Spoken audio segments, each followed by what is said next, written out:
शामी को पता चल जाता है रिमला ने अपना पूरा बिजनेस ऊन के नाम कर दिया है। इसी वक्त इसके होश उड़ जाते हैं और वह गुस्से में कहता है ऊन ने मुझसे सब कुछ छीन लिया है, अब मैं इसे ज़िंदा नहीं छोड़ूंगा। तभी शामी अपने दोस्त को फ़ोन करके ऊन का एक्सीडेंट करवाने का प्लान बना देता है। दूसरी तरफ ऊन आयला को ले जाकर बीजान के घर जा रहा होता है कि अचानक एक तेज़ रफ्तार गाड़ी उनकी गाड़ी को टक्कर मार देती है। ये देखते ही आयला ज़ोर ज़ोर से ऊन का नाम पुकारने लगती है और इसी वक्त लोग फ़ौरन ऊन को हॉस्पिटल लेकर जाते हैं।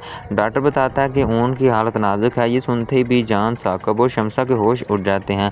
दूसरी तरफ शामी घर में अपने दोस्त को बुलाता है और इसे कहता है यार तूने बेहतरीन काम किया, मुझे तो लगता है ऊन की जान चली जाएगी। पीछे से रिमला इसकी बात सुन लेती है और ये देखने के बाद रिमला अपना मोबाइल निकालती है और इनकी रिकॉर्डिंग कर लेती है, जिसके बाद तभी वो इसके पास गुस्से में आ जाती है और इसके मुंह पर एक अज़ारदार छप्पड़ मारती है और कहती है शामी तुम इतना गिर जाओगे, मैंने सोचा नहीं था। दूसरी तरफ राफे भी जान को बताता है कि मैंने जोया से निकाह करना चाहता हूँ। बीजान फ़ौरन साकिब से बात करते हैं। शुरू में साकिब सोच में पड़ जाता है, लेकिन तभी जोया सबके सामने कहती है कि मैं सिर्फ राफे से ही निकाह करूँगी। ये सुनते ही साकिब फ़ौरन इस रिश्ते के लिए हाँ कर देता है। अचानक डॉक्टर बाहर आकर बताता है कि उनको होश आ गया है।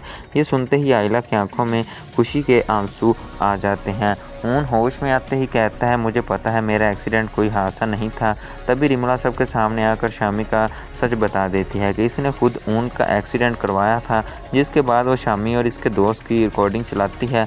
ये सुनते ही फ़ारूक के होश उड़ जाते हैं और वो गुस्से में शामी के मुंह पर ज़ोर का थप्पड़ मारते हैं और कहते हैं तुम हर हद पार कर चुके हो।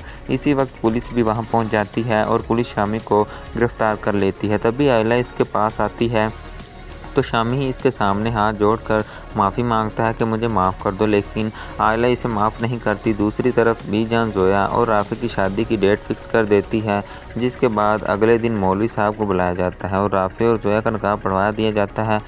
निकाह के बाद ही जान दोनों को दुआ देती हैं और जोया की रुखसती भी करवा देती हैं। तभी अगले दिन ऊन फ़ारूक के पास आता है और इनका बिज़नेस इनको दे देता है और कहता है मामू ये आपका बिज़नेस है, अगर ये बिज़नेस मैं दिन रिमला से नहीं लेता तो ये किसी और को बेच देती।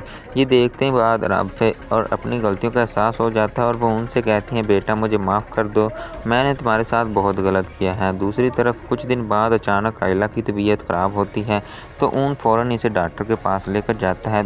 डॉक्टर मुस्कुरा कर कहते हैं मुबारक हो